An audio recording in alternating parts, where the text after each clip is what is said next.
Jananim Sharadam Devim Ramakrishnam Jagadgurum Padapadme Tayo Shritva Pranamami Muhurmuhu Namashri Yatirajaya Vivekananda Suraye Satchit Sukaswarupaya Swamine Tapaharine. Dear devotees, we have seen main three aspects of the philosophy. What is that? One is individual self, the Jivatma, what is the nature, and the other is supreme self, the Brahman, or you can say as God, the creator, sustainer, dissolver. And the third is the world, the universe. What is the nature of these three things? We have seen more or less. How the world has been created or projected, the Panchikarana and Tanmatras, Panchabhutas, Sattva, Rajas, Tamas, Maya, we have seen. And how the individual self is nothing but the reflection of the supreme self, Pratibhimbavada. We have seen that. And also we have seen what is that Brahman actually in reality. That is Sat, Chit, Ananda has been heard now. Now, the author is trying to remove the misconception. It is like initially they say the water in the ocean water and the waves, both are separate. They discuss separately, both of them. Then afterwards, after some time they say, waves are nothing but water, isn't it? Yeah, fine. So the water is appearing as wave. The third point, the third idea will be given as the water is appearing as wave. The fourth, they say only ocean water appears, wave is nothing but name and form. So this is a evolution of our understanding towards the truth. So similarly, now after explaining these three things, now the Advaita Vedanta tries to remove the ignorance. That is technically called the process in Advaita Vedanta. Technically, it is called de-superimposition. De-superimposition. Adhyaropa apavada. Adhyaropa is superimposition.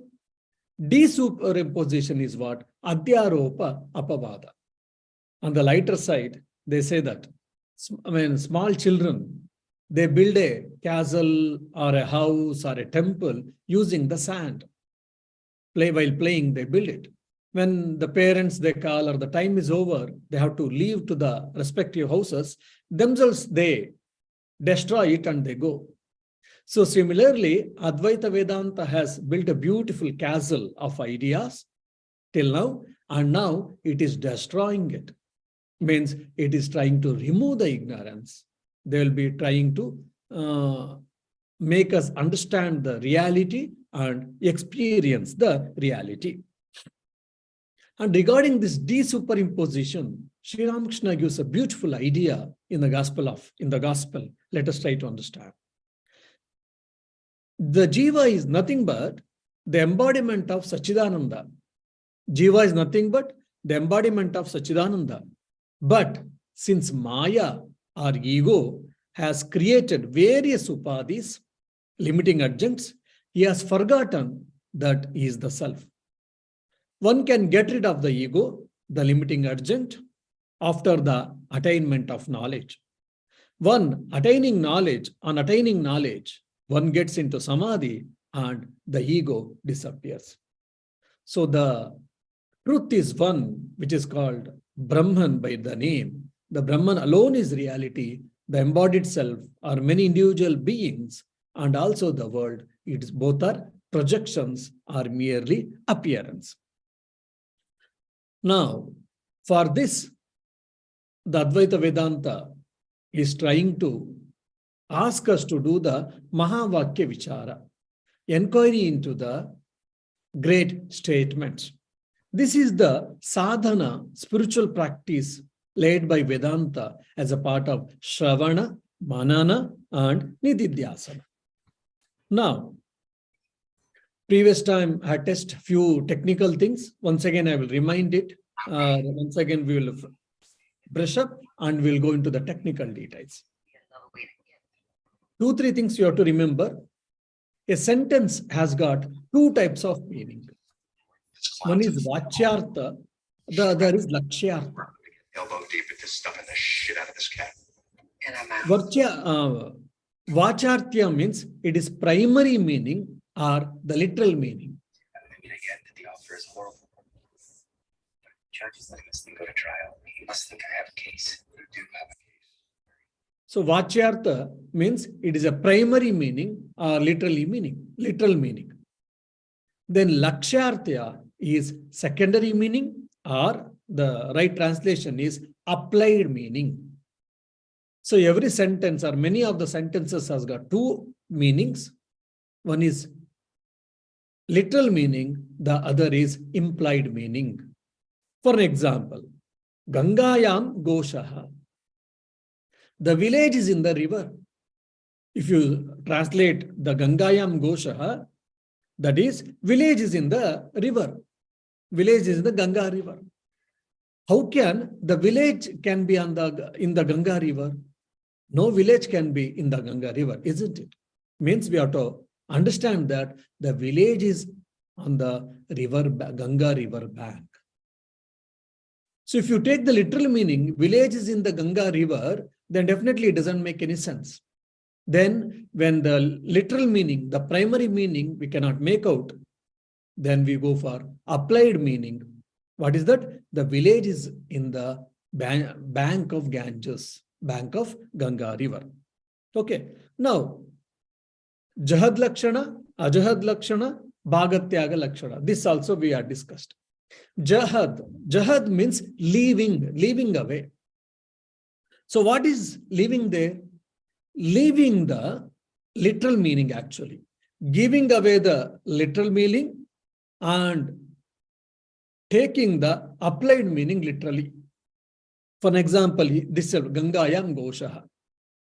What is the meaning of Gangayam Gosha? The village is in the Ganga river or Ganges.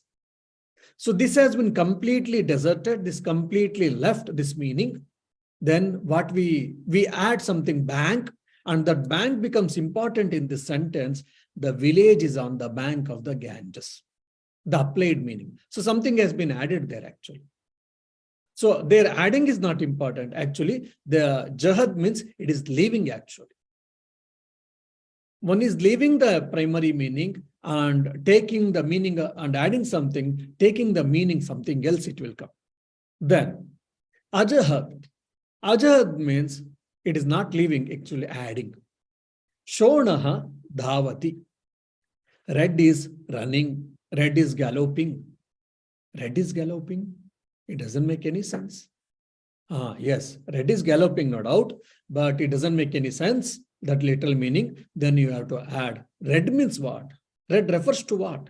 Red refers to your horse. Red horse is running. See, red is running, red horse is running. The red is running has been retained, but the word horse has been added. So the meaning has been retained, but something we add here, and that's how it becomes red horse is running. This is called Ajahad Lakshana. In Jahad Lakshana, the meaning of the primary meaning of the sentence has been completely, we left it and we took it something else. Village is in the Ganges, village is on the bank of the Ganges. The second is running, red horse is running. Then the third is Bhagatyaga Lakshana or Jahad Ajahad Lakshana. Something has been left, something has been added. So Tattvamasi comes, the Tattvamasi Mahavakya comes under Jahad Ajahad Lakshana. So what happens in Jahad Ajahad Lakshana? Something has been taken, something has been left over. The standard example they gave is Soyam Devadattaha. This is that Devadatta. So, 6 months before, I met Devadatta. I met a person by name Devadatta in Rishikesh. 6 months before, I met a person named Devadatta in Rishikesh. Fine. Now I am in Delhi. After 6 months, I am meeting the same person, or I am meeting the person Devadatta. Soyam Dev. Oh, this is that Devadatta. 6 months before, which is the place Rishikesh. Now, after 6 months, I'm meeting, which is the place now Delhi, but we all feel that, we all say that this is that Devadatta. Oh, is that same Devadatta. So here, time 6 months, it was a past action, and the place is, the Devadatta's place was there attributed to connected was Rishikesh. Now it is present, and the place associated is Delhi, and person Devadatta, but we left the time past and present, and we left the place Rishikesh and Delhi, and we took only Devadatta as a person, and now we are taking Devadatta as a person, and we are saying that this is that same Devadatta. This is that Devadatta. Means whatever the limiting adjuncts called time and space has been left out in the case of Devadatta, and we say this is Devadatta. So that's how we have to understand Tattvamasi also. So Tattvamasi, when you are understanding, you cannot understand by Jahad Lakshana, by Ajahad Lakshana, you cannot understand. These things has been detailedly discussed in Vedanta Sara, but only Jahad, Ajahad Lakshana or Bhagatyaga Lakshana, through that one can understand Tattvamasi Vichara. So Vivekananda also gives a beautiful thing, explanation. The Vedas cannot show you Brahman. Why? Because you are that already. You are already that. They can only help to take away the veil that hides the truth from our eyes. The first veil to vanish is ignorance. When this is gone, sin goes. Next, desire ceases. Selfish ends. Then all misery disappears. This suggestion of ignorance can only come when I know that God and I are one.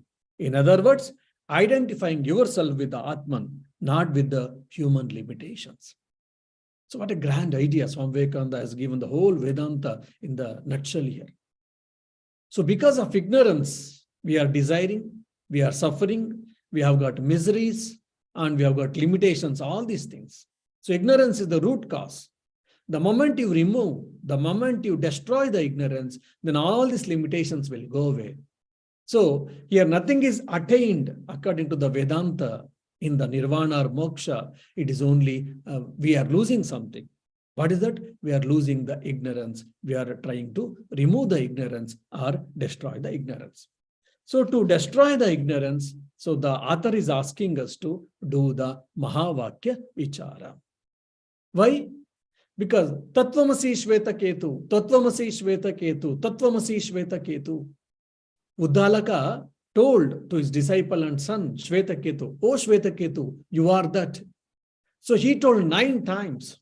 When he heard the 9th time, he understood, he experienced. It is not only intellectual understanding, he experienced, and he said, Ahamasmi Brahma. Yes, I am that Brahma.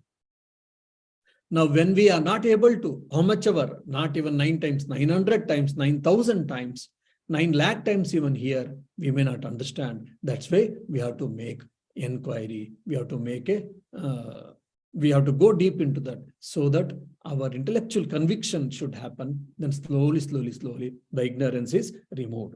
For that, we have to do this Mahavakya Vichara. Now, Tat Tvam Asi.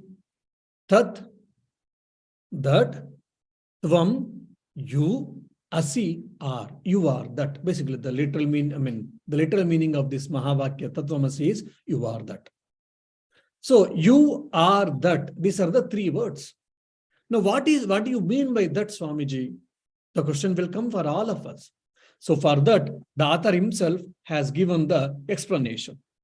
Evam sarvagnatvad vishishta ishvaraha tatpada vachyartaha. The primary meaning, the literal meaning of the tatpada, the word tat is, what is that? He who is qualified by the powers of all-knowingness. Here, sarvagna, sarvavyapi, sarvavit. Omniscient, omnipresence, omnipotent. So when we use the word tat, that means the tat refers to the Lord, Supreme Self, which is qualified or whose nature is omniscient, omnipresent, omnipotent. Sarvagna, sarvavit, sarvavyapi. Now, this is what the vachyartha. That is the primary meaning. Now, we are not interested in this thing. Now, the author or Upanishads is trying to tell that Upadi Shonyam, Shuddha Chaitanyam, Tatpada Lakshyartham. It is a pure awareness, pure consciousness, devoid of all the adjuncts, Shuddha Chaitanya. Pure awareness, pure consciousness, free from all the adjuncts. That is what Lakshyartha, that is what applied meaning or implied meaning.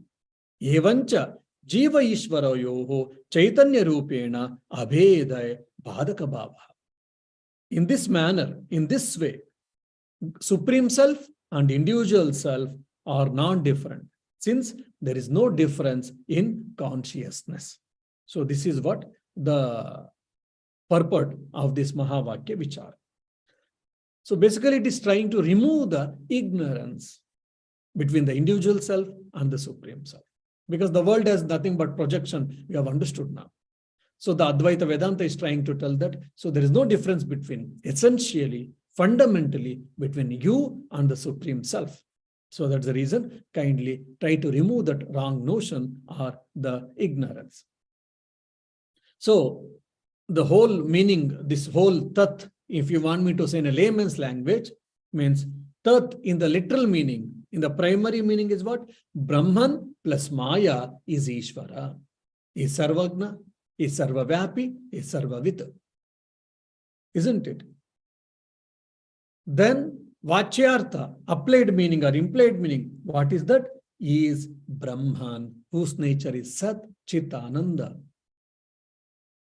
No, we are means Sarvagna, Sarvashakta, Sarvavyapi. We are not bothered about it. We should remove that. It is a minus of this. Only Brahman, pure awareness, pure consciousness. Only we should take pure consciousness, and we should leave the Sarvagna, Sarvavyapi, and Sarvavit. If you are sensitive enough by this time, now you should have understood, you may understand that how this Jahad, Ajahad Lakshana, Bhagatyaga Lakshana is coming into force. So Tat means, what is Vachyartha? What is Lakshyartha? Vachyartha is Ishvara, Sarvagna, Sarvavapi, Sarvavita. Then Vachyartha, implied meaning is what? It is just Brahman, Shuddha Chaitanya. Fine. Then what to take and what to give up? They are saying that add that Shuddha Chaitanya, just take Shuddha Chaitanya and leave the Sarvagna, Sarvavyapi, Sarvavita. Similarly, the same thing comes, same thing has to be discussed with the Tvam also. So what is the Tvam? The Tvam also, the Alpatva, I am limited, I am ignorant, I am in bondage. All these limiting adjuncts are there. So that has to be removed, that has to be left. When we say Jiva, when we say individual self, who is being limited by individual consciousness, or limited in knowledge, limited in knowing, is in bondage, all these things, whatever the upadhis, limiting adjuncts are there, all should be removed, shunned off, and it should be taken as just pure consciousness, which is experienced during the samadhi. That's why he said, Nanu sahankarasya kinchid gnasya jivasya nirahankarasya sarvagna is ishvarasya tattvamasi iti mahavakyat.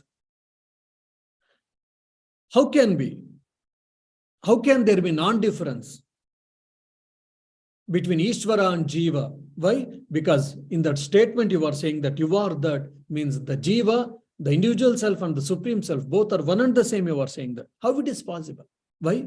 Because the living being or the individual self is limited with the ego and limited knowledge and is in bondage. Whereas the God, the supreme self, is the all-knower, is not in bondage and is the Maya Disha, is the ruler of this Maya, ruler of the world. Both are contrary, both are, opposites. How can you say that both are one and the same? That's what the doubt has been raised by the author himself.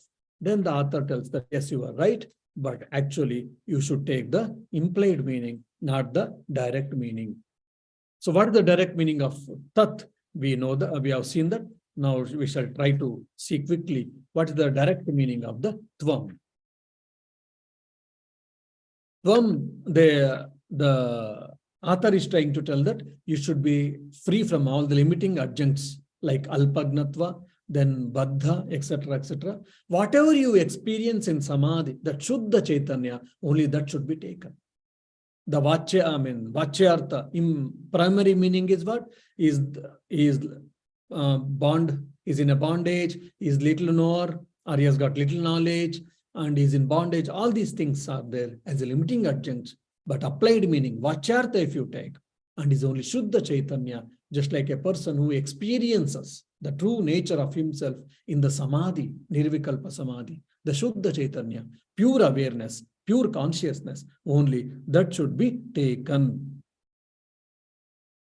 Means the pure consciousness, Shuddha Chaitanya in Tat and Shuddha Chaitanya in Tvam, both are equally, both are same, both are one and the same. That's why Tattvamasi, you are that, will hold good. Probably I'll give a small example, you will understand.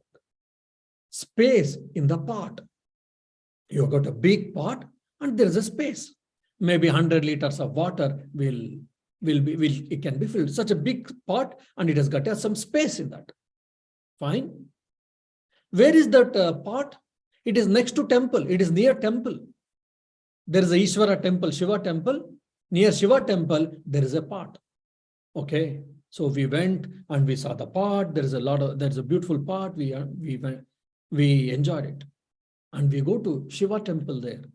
We went and we had a darshan of Shiva temple, and there's a lot of place. People are talking, some are sitting and talking, children are playing, some are doing some business, flower business and all other things, selling the worship materials, all these things. Now, after having the darshan of Shiva, we came out. Then a Vedantin met us. Then a Vedantin asked, my dear, you saw the pot? Yes. Did you see the temple? Yes. Now,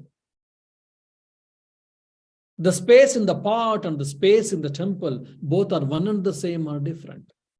Immediately we said, they're different because pot has got small and the temple is very huge. Both are different, we say. Generally, we say that's what we feel. When we ask, then the Vedantin asks, please try to think once more. Try to think once more. Then we start thinking, scratching our head, and we understand the space, the volume of space is limited in the pot. The volume of space is more in the temple, no doubt. Quantitatively, there may be difference, but qualitatively, there is no difference because both are space only. The moment you remove the walls of the temple and the moment you break the pot, what happens? Both spaces gets merged and there is no difference at all. But for our day-to-day activities, just for outside vision, the pot in the pot, space in the pot, the space in the temple, both look different. But the moment when you remove that limiting adjuncts, the walls of the temple and the pot, the moment you break or remove them, both of them, then both gets merged. They didn't get merged actually. There's only one. Only the limiting adjuncts are there, two limiting adjuncts. That's why it is looking different. So similarly, one is Sarvagna, Sarvavyapi, Sarvavita. That is a limiting adjunct for Supreme Self, Brahman. And one side, Alpatva, Bandha, etc., Agnani or whatever. These limiting adjuncts are there. It appears both are different. The moment both these two upadhis are removed, then what happens? Just like the walls of the temple and the part has been broken, then the space got merged. There's only one space, but it was appearing as two space. So similarly, all the limiting adjuncts for Brahman and the Atman, when you remove it, then what happens? There's only one thing, consciousness, pure awareness, pure consciousness. I am that, you are that, everyone is that only. Everything is that only, that alone exists. So that's what the author is trying to tell. This is what the truth. There is only one consciousness. There is only one awareness. There is only one pure awareness. That is what Brahman, Atman, Shuddha Chaitanya, Sat Chit Ananda. The moment when you understand this, what happens? Then you will be able to get liberated. Again, get liberated means what? Your ignorance has been removed. Your ignorance has been destroyed. Once it is destroyed, then what happens? Then you will not take any more birth and death. This will be your last life. Now the question may come for all of us. Okay, a person who has realized the self, for him whose ignorance has been removed, whose ignorance has been destroyed, what he will be? When that realization will happen? According to the dualistic schools of Vedanta, during the time of death, he or she will attain, or after that they will go to Brahmaloka and they will attain. But in Advaita Vedanta, they say that during our lifetime, one can attain realization. Because the moment this ignorance is removed, then I'm liberated. I may be in the body, I may be living in this world, I may be continuing my profession, I may be continuing all my duties and all fine, but I will be liberated person. Just till the prarabdha karma is there, till the exhaustion of prarabdha karma, this body will be staying and I will be there in this body. The moment when that's over, then this physical body gets disintegrated here only. Then the subtle body merges in causal body merges in the self. Then I am liberated, no more birth and death. So what is that state called? That state is nothing but the Jivan Mukta, liberated person. He who has realized the truth of the oneness of the self and Brahman, as well as oneness with the whole universe, is called Jivan Mukta. The liberated person while living. This is very, very important. He understands the oneness with the Supreme Self and with this world also. And he has experienced the truth. The truth is only one. It is appearing as many. It is appearing as many. He has understood. He has experienced while living in the body, in their respective bodies. That is what called Jivan Mukta. Evancha Vedanta Vakyaihi Sadguru Upadeshena cha Sarveshu api Bhuteshu Tesham Brahma Buddhir Utpanna Te Jivan Mukta Ityartha. So who is Jivan Mukta? He is Jivan Mukta by the teachings of the Vedanta imparted by the competent teacher, those in whom the knowledge of Brahman in all beings is born, they are the Jivan Muktas. Means he has understood the truth is only one. Understood means he has experienced. So such person, while living in this body, is called Jivan Mukta. So here one technical word the author has told, the competent teacher. So who is that competent teacher? The Upanishad says, Shrotriya, Avrujina, Akamayata, Brahmagna. 4 conditions they are giving for the competent teacher. Shrotriya. Shrotriya means one who is the knower of the Vedas or the Vedanta. He thoroughly knows the scriptural knowledge. Not only he knows, he has experienced it. Avrujina is free from all type of sins. He cannot do any immoral activities, he cannot do unethical activities, is pure. Then Akamahata is desireless person. He doesn't have any desires. Then Brahmagna is the knower of the Brahman. He has a realized person. He is the competent teacher, it seems. Then what happens when you hear the Upadesha from such type of teacher, and when you understand, and when you realize that self, then you will be the liberated person. So who is Jivan Mukta? the author himself has asked the question and himself is asked. Yatha, as Dehoham, I am the body. Purushoham, I am the male or I am the female. Aham Brahmana, I am Brahmana, I am Kshatriya, I am Lingayit, I am Vakkaliga or whatever. Or I am Irish or I am Indian, I am Pakistani, I am American. Shudroham Asmiti. Dhruvanishchaya.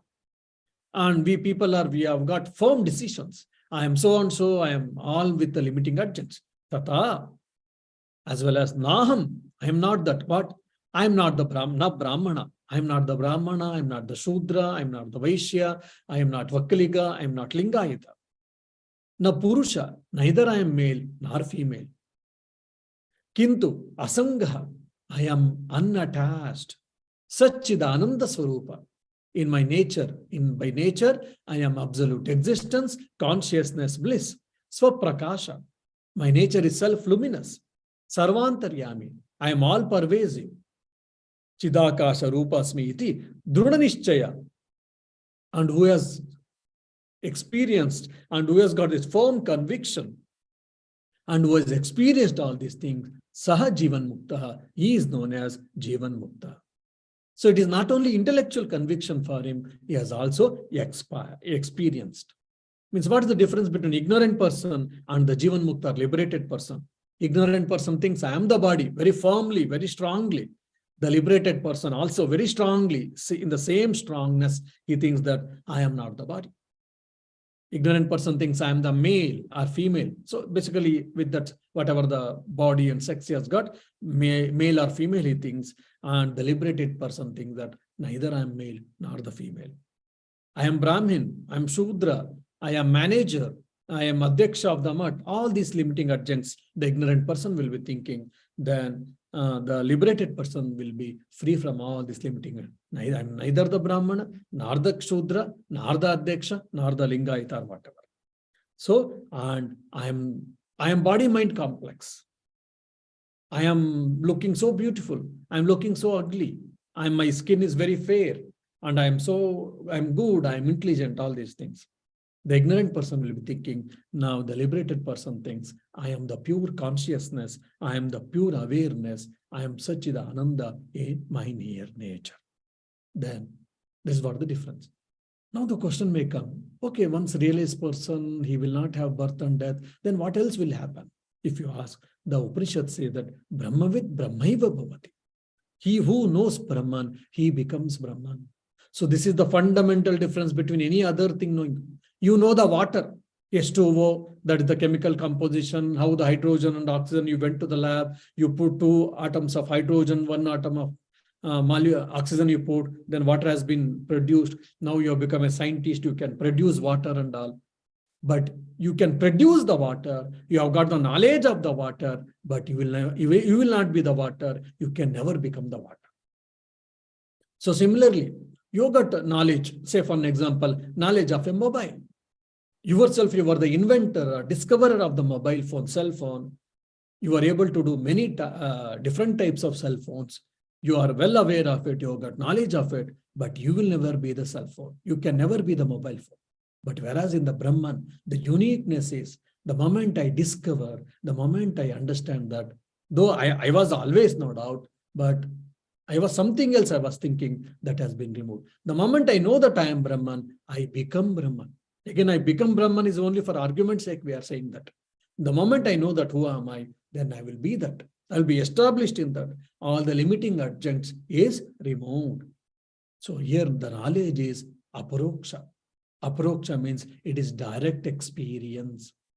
So when we are experiencing any knowledge of a world and objects, I am different, objects are different, and knowledge is different. But when I experience the knowledge of the Brahman, that the knowledge and the knower and the known, all three gets merged, that there only will be the Brahman or the self or the pure awareness or the consciousness. Then the question may come, what is the result or fruit of attaining Jivan Mukta? He is telling freedom from bondage. Brahmaivaham asmiti aparoksha jnanena nikila karma bandha vinir mukta syat. By the immediate or direct knowledge that I am Brahman, one becomes free from all bondages of all karma. Karma, we have got three things: Prarabdha, Sanchita, Agami. Before that, just 1 or 2 points immediately I will tell, and I will get into it. Karma gives karma phala. We all know that. Sat karma phala. Sat karma gives punya, and dushkarma gives papa. Someone say that, oh, is punyatma, means he has done good actions, good thoughts, good feelings. That's what we call luck, actually.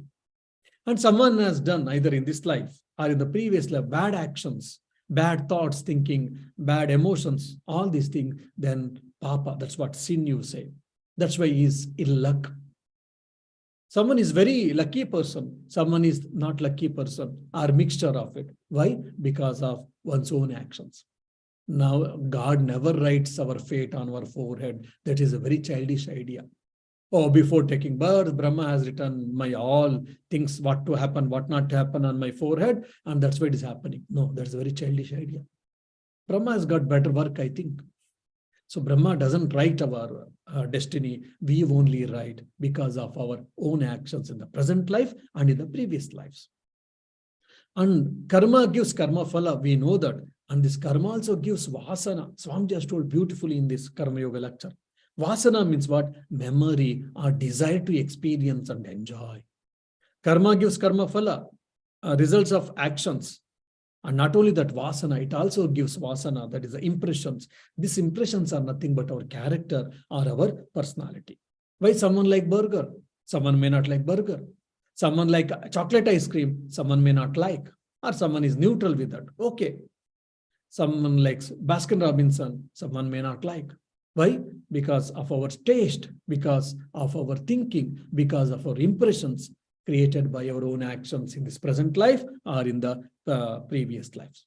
So the karma decides our janma, birth and death, then lifespan, ayu, then suffering or experience, suffering or enjoying, that's what experience. These three things it gives.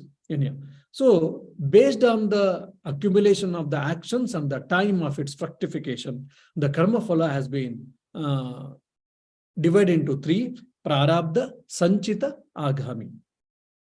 Karmani katividani santi iti chet. How many types of karma are there? If you ask, agami, sanchita, prarabdha bedena, trividani santi. If you ask, then there are three types of karma.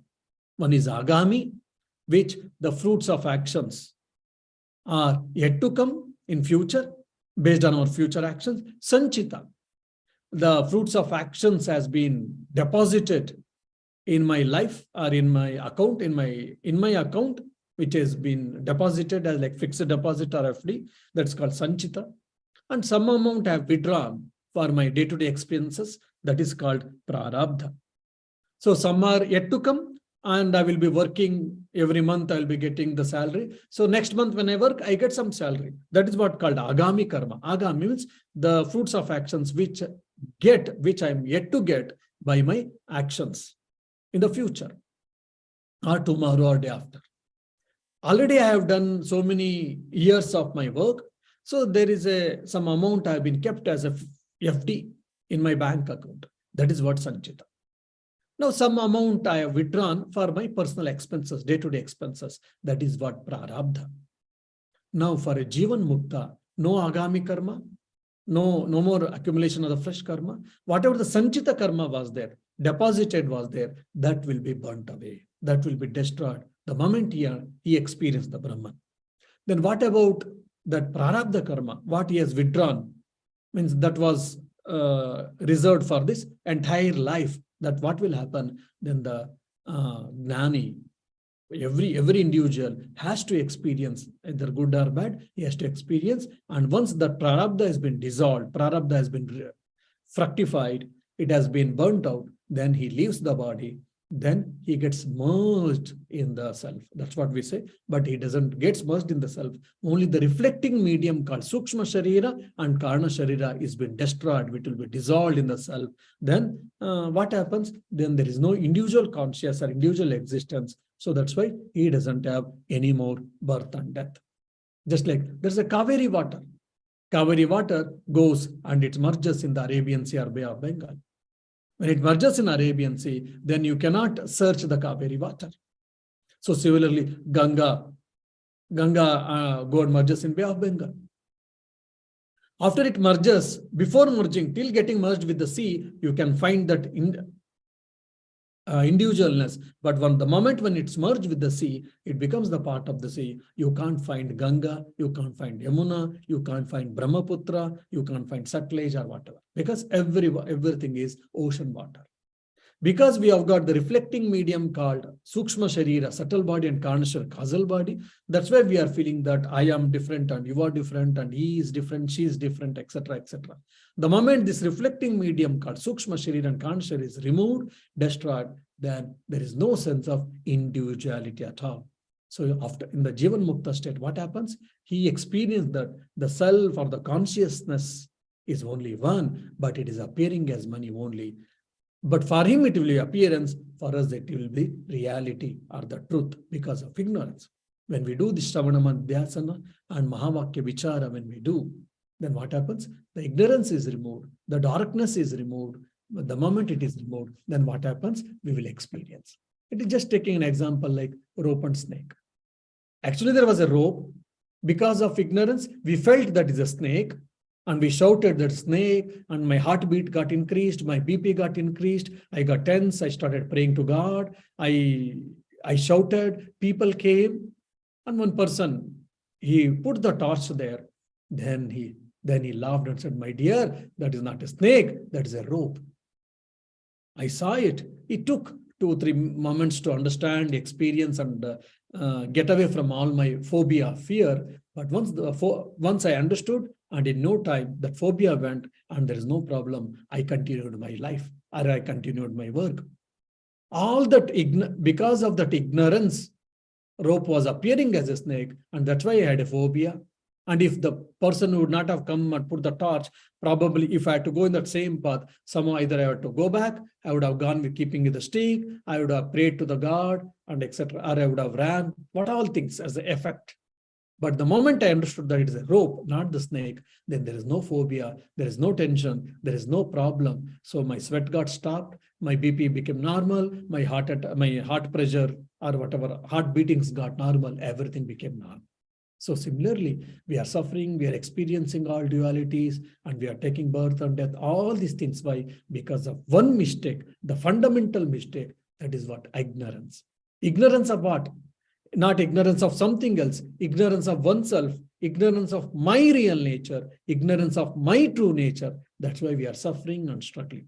The moment we remove the ignorance of one's own nature, then I am happy. I'm really my real nature is happiness, but only it has been clouded. So the cloud has to remove. Once the cloud is removed, then you can get a sunlight.